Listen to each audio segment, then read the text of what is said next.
ایک مرتبہ نبی رحمت صلی اللہ علیہ وسلم کا دربار سجا تھا. ایک صحابی رسول حضرت سیدنا ثابت بن قیس رضی اللہ تعالیٰ عنہ، آپ اس کو احیاء العلوم کے اندر امام محمد غزالی نے لکھا. آپ بیٹھے ہوئے تھے تو ایک شخص آیا، اس نے عرض کیا یا رسول اللہ صلی اللہ علیہ وسلم، میں نے کھانا نہیں کھایا تو میرے لیے کچھ انتظام کیا جائے. آپ دیکھیے نا، صحابہ کا یہ عقیدہ تھا، چاہے بھوک لگی ہے یا کسی بھی چیز کی ضرورت ہے وہ مصطفیٰ کے در سے ملتی ہے. ان کا کرم پھر ان کا کرم ہے، ان کے کرم کی بات نہ پوچھو. منگتے خالی ہاتھ نہ لوٹے، کتنی ملی اوقات نہ پوچھو. ان کا کرم پھر ان کا کرم ہے، ان کے کرم کی بات نہ پوچھو. آپ رضی اللہ تعالی عنہ حضرت سیدنا ثابت بن قیس کھڑے ہوئے، یا رسول اللہ آج اس کی خاطر مدارت میں کروں گا. گھر تشریف لے گئے، گھر والوں سے پوچھا کہ گھر کھانے کے لیے کچھ ہے؟ آپ کی زوجہ نے کہا کہ گھر پہ تو صرف بچوں کا کھانا ہے، اس کے علاوہ تو کھانا ہی موجود نہیں. کہا بچوں کو تھوڑا بہت کھلا کر انہیں سلا دو، اللہ کے نبی نے میرے گھر پہ مہمان بھیجا ہے. تو آپ جب مہمان گھر پہ داخل ہو جائے تو اس وقت فوراً آپ چراغ کو بجھا دینا، اور ہم اس مہمان کے ساتھ بیٹھ کے ویسے ہی منہ ہلائیں گے تاکہ پتہ چلے یہ بھی ساتھ کھانا کھا رہے ہیں. تو اس طرز عمل سے وہ مہمان پیٹ بھر کے کھانا کھا لے گا. اللہ اکبر. جب یہ حضرت ثابت بن قیس رضی اللہ تعالیٰ عنہ کے گھر میں وہ مہمان آیا، چراغ بجھا دیا گیا، کھانا گھر کا بچوں کا سامنے رکھ دیا گیا. مہمان نے خوب سیر ہو کر کے کھایا، اور کھانے کے بعد رات کو اس کو سلایا بھی. صبح حضور کی بارگاہ میں حاضر ہوئے. نبی پاک صلی اللہ علیہ وسلم نے ارشاد فرمایا، اے میرے غلام ثابت بن قیس، رات کے تیرے اس عمل سے اللہ بہت خوش ہو گیا ہے. اور ایک دوسری روایت کہ رات کے تیرے اس عمل سے اللہ تعالیٰ اتنا خوش ہوا ہے کہ وہ اپنی شان کے لائق جس طرح اسے مناسب ہے وہ ہنس پڑا ہے. فوراً جبریل امین قرآن مجید کی آیت لے کر نازل ہوئے، وَيُؤْثِرُونَ عَلَىٰ أَنفُسِهِمْ وَلَوْ كَانَ بِهِمْ خَصَاصَةٌ وَمَنْ يُوقَ شُحَّ نَفْسِهِ. فرمایا کہ یہ ایسے لوگ ہیں کہ اگر کسی چیز کی انہیں خود ضرورت ہو لیکن یہ دوسروں کو ترجیح دیتے ہیں، خود بھوکے رہ جاتے ہیں، بلکہ اس آنے والے مہمان کی خوب مہمان نوازی کرتے ہیں.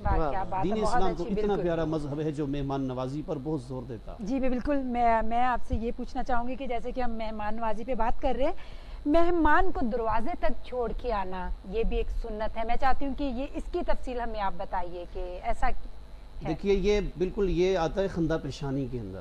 امام اوزاعی رحمۃ اللہ تعالی علیہ آپ فرماتے ہیں مہمان کے لیے دو چیزیں کی جائیں. سب سے پہلی جو چیز ہے وہ خندہ پیشانی.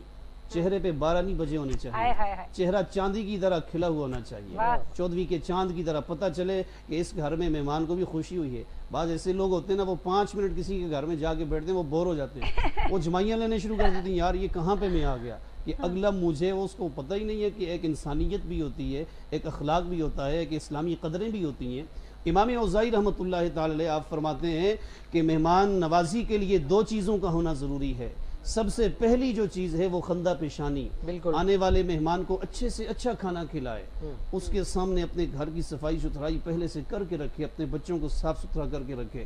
یہ سب سے پہلی خندہ پیشانی. اچھے برتنوں میں اسے کھانا پیش کرے، اچھی چیز اسے پیش کرے.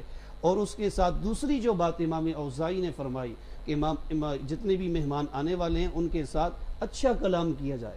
آج کل تو یہ بھی ایک میں سمجھتا ہوں کہ المیہ بن گیا ہے کہ مہمان آیا، 5 منٹ کے لیے اس کی خیر و عافیت پوچھی، 5 منٹ کے بعد کبھی کون سے اپنے رشتہ دار کی غیبت شروع کر دی، کون سی چغلی شروع کر دی.